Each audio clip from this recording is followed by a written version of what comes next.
Next direction in the future of the leadership development is the end of separation between theory and practice. With the advent of AI, your leaders will need to practice their new skills as they acquire them.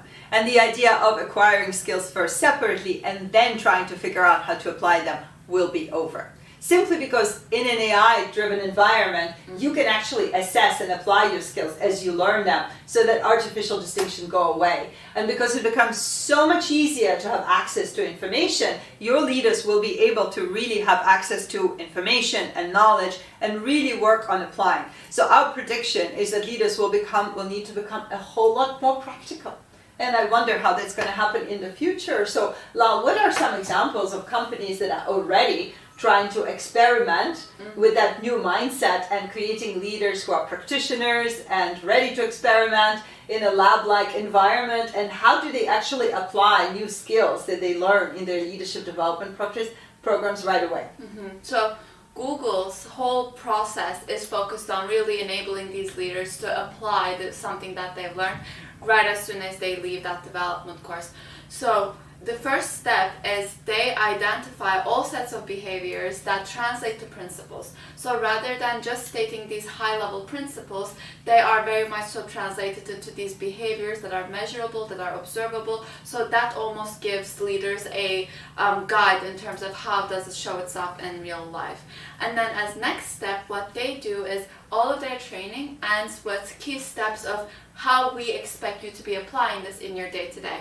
Of course, to our topic of personalization, this may not look exactly the same for every leader, but there is some sort of guidance on behavior that these principles should translate to.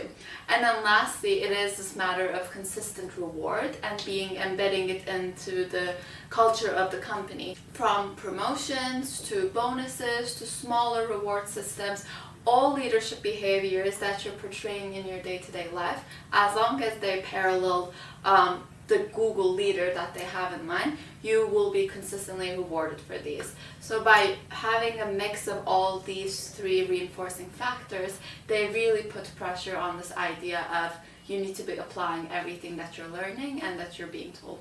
Oh, amazing. Sabrina, what do we know from neuroscience and cognitive psychology about the benefits of applying new skills as you learn them? Yeah, so what we know is, there's reason why Google is putting pressure on applying learnings, because it's really effective. So what happens when we put learnings into practice, when we put a key activity into practice, is that myelin forms around the neurons that are involved in that activity, which makes them communicate faster and better, which then makes us retain the information associated with that activity more. It becomes engraved in your mind, so to speak, or even in your fingers. That's why people talk about muscle memory.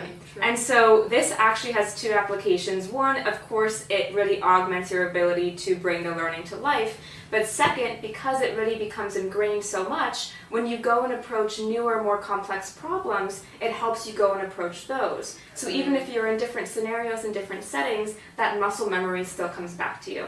So fascinating. Are there any tools or technologies that actively apply some of those principles? There are definitely tools. Right now, this sort of trend of constantly applying, we're seeing a lot in sales enablement. But needless to say, this would be very beneficial to be translated to leadership development tools. Today, it is a bit more concentric in that sort of an area.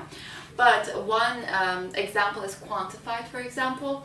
So what they do is you go through your sales pitch as you would to a customer potential, and they are looking at more than 1,400 cues behavioral to be able to see whether you are following the rubric that has been generated for your specific company.